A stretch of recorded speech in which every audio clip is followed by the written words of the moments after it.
Shalom, damai di hati. Bapak Ibu yang diberkati Tuhan, jumpa lagi kita dalam pelayanan gerakan membaca Alkitab 365 hari. Kita ada di hari yang ke-342 dalam bagian bacaan firman Tuhan Yakobus pasal 1 dan pasalnya yang kedua. Sebelum baca firman Tuhan di hari ini, mari kita berdoa. Bapa Sorgawi, Bapa yang maha baik, Bapa yang mengasihi dan memberkati hidup kami. Terima kasih Engkau sertai kami boleh ada di hari yang baru ini. Kami mempersiapkan hati dan pikiran kami bahkan waktu yang ada ini untuk membaca firman Tuhan. Karuniakan kuasa Roh Kudus Tuhan bagi kami sehingga kami boleh mengerti dan memahami maksud Tuhan lewat perkataan firman dan kami boleh lakukan di hari hidup yang akan kami tapaki. Maka berkenan Engkau yang menuntun kami ketika kami mau membaca firman di saat ini. Dalam nama Tuhan Yesus kami berdoa. Amin. Bapak Ibu yang diberkati Tuhan, mari kita mulai membaca bagian bacaan firman di hari ini. Salam dari Yakobus hamba Allah dan Tuhan Yesus Kristus kepada kedua belas suku di perantauan. Saudara-saudaraku, anggaplah sebagai suatu kebahagiaan apabila kamu jatuh ke dalam berbagai-bagai pencobaan. Sebab kamu tahu bahwa ujian terhadap imanmu itu menghasilkan ketekunan. Dan biarkanlah ketekunan itu memperoleh buah yang matang, supaya kamu menjadi sempurna dan utuh, dan tak kekurangan suatu apapun. Tetapi apabila di antara kamu ada yang kekurangan hikmat, hendaklah ia memintanya kepada Allah, yang memberikan kepada semua orang dengan murah hati, dan dengan tidak membangkit-bangkit. Maka hal itu akan diberikan kepadanya. Hendaklah ia memintanya dalam iman, dan sama sekali jangan bimbang, sebab orang yang bimbang sama dengan gelombang laut, yang diombang-ambingkan kian kemari oleh angin.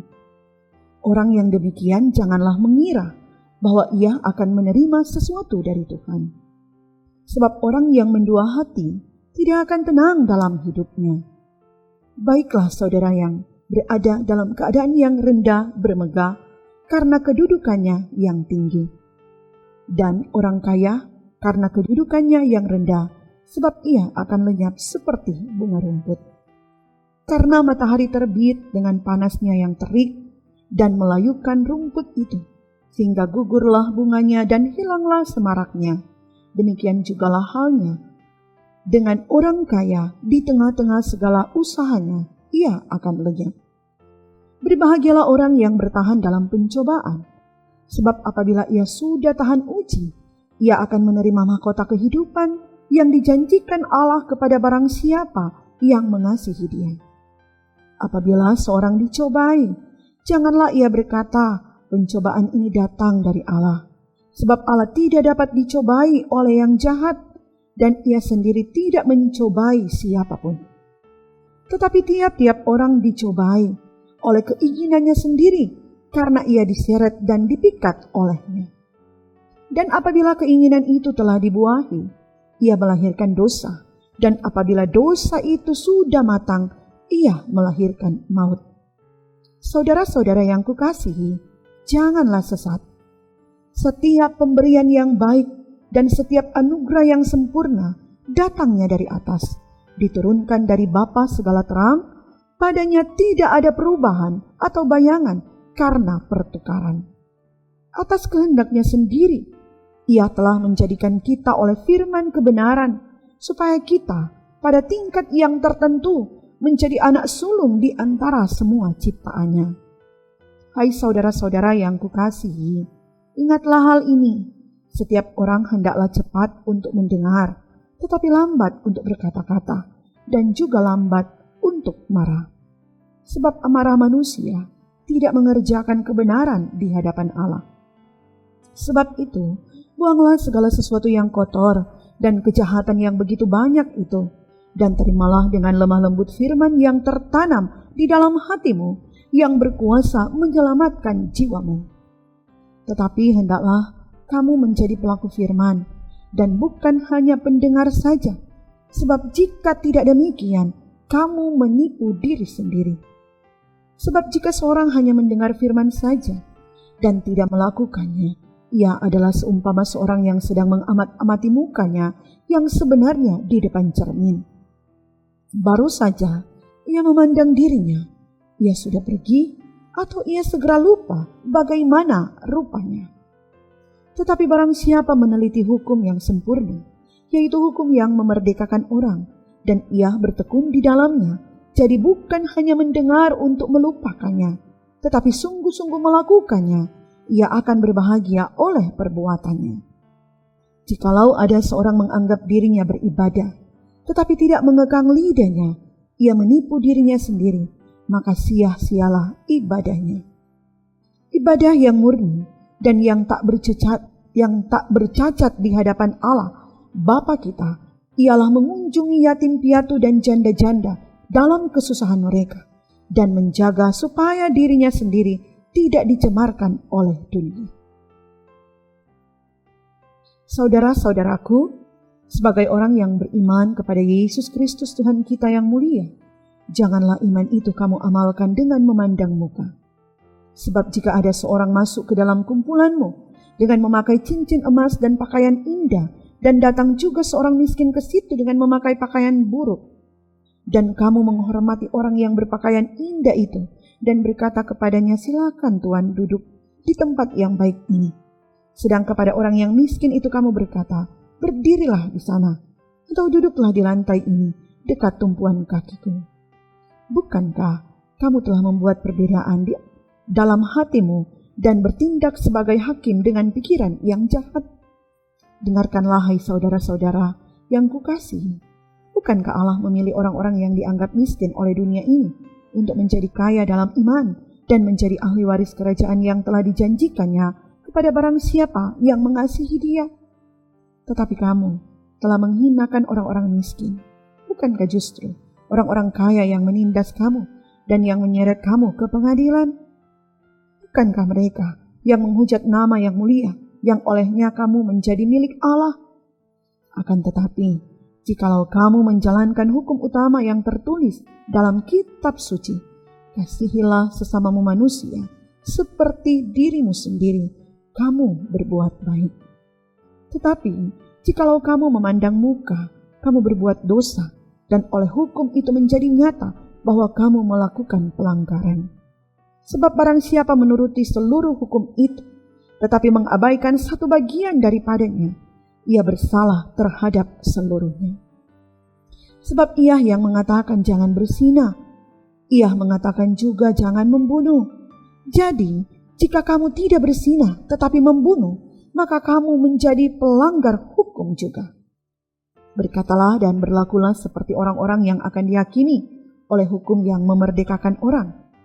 Sebab penghakiman yang tak berbelas kasihan akan berlaku atas orang yang tidak berbelas kasihan, tetapi belas kasihan akan menang atas penghakiman. Apakah gunanya, saudara-saudaraku, jika seorang mengatakan bahwa ia mempunyai iman, padahal ia tidak mempunyai perbuatan? Dapatkah iman itu menyelamatkan dia? Jika seorang saudara atau saudari tidak mempunyai pakaian dan kekurangan makanan sehari-hari, dan seorang dari antara kamu berkata selamat jalan, kenakanlah kain panas dan makanlah sampai kenyang, tetapi ia tidak memberikan kepadanya apa yang perlu bagi tubuhnya, apakah gunanya itu? Demikian juga halnya dengan iman. Jika iman itu tidak disertai perbuatan, maka iman itu pada hakikatnya adalah mati. Tetapi mungkin ada orang berkata, padamu ada iman dan padaku ada perbuatan. Aku akan menjawab dia, tunjukkanlah kepadaku imanmu itu tanpa perbuatan, dan aku akan menunjukkan kepadamu imanku dari perbuatan-perbuatanku. Engkau percaya bahwa hanya ada satu Allah saja? Itu baik, tetapi setan-setan pun juga percaya akan hal itu, dan mereka gemetar. Hai manusia yang bebal, maukah engkau mengakui sekarang bahwa iman tanpa perbuatan adalah iman yang kosong? Bukankah Abraham bapa kita dibenarkan karena perbuatan-perbuatannya ketika ia mempersembahkan Ishak anaknya di atas mezbah. Kamu lihat bahwa iman bekerja sama dengan perbuatan-perbuatan, dan oleh perbuatan-perbuatan itu, iman menjadi sempurna. Dengan jalan demikian genaplah nas yang mengatakan, lalu percayalah Abraham kepada Allah, maka Allah memperhitungkan hal itu kepadanya sebagai kebenaran. Karena itu Abraham disebut sahabat Allah. Jadi kamu lihat bahwa manusia dibenarkan karena perbuatan-perbuatannya, dan bukan hanya karena iman. Dan bukankah demikian juga Rahab pelacur itu dibenarkan karena perbuatan-perbuatannya ketika ia menyembunyikan orang-orang yang disuruh itu di dalam rumahnya, lalu menolong mereka lolos melalui jalan yang lain? Sebab seperti tubuh tanpa roh adalah mati, demikian jugalah iman tanpa perbuatan-perbuatan adalah mati. Sampai demikian bacaan kita hari ini. Mari kita berdoa. Sungguh bersyukur dan bersukacita kami ya Tuhan, karena firman boleh kami baca di hari ini. Kami percaya firman-Mu mengingatkan kami supaya kami memiliki iman yang sungguh kepadamu, dan iman yang kami miliki kami wujudkan dalam perbuatan-perbuatan nyata yang akan kami tempuh di hidup ini. Biar kebenaran firman-Mu Tuhan menuntun kami untuk wujudkan kebenaran firman di hari ini. Berkati hidup kami dan keluarga kami, berkati usaha kerja kami. Tuhan menolong sehingga segala sesuatu berjalan dengan baik dan kami memperoleh berkat hidup yang dari Tuhan. Berkati pekerjaan pelayanan di YouTube Gemim Bukit Muria Rike, di multimedia, dan bersama keluarga diberkati Tuhan. Aktivitas tugas tanggung jawab mereka, kami mau persembahkan semuanya hanya di dalam tangan Tuhan saja. Dalam nama Tuhan Yesus, kami bawa doa ini. Amin. Bapak Ibu yang diberkati Tuhan, demikianlah pelayanan gerakan membaca Alkitab di hari yang ke-342 ini. Kiranya Tuhan Yesus selalu memberkati kita dan menolong kita supaya selalu rindu dan gemar akan kebenaran firman Tuhan. Selamat beraktivitas. Tuhan Yesus memberkati kita sekalian. Shalom, damai di hati.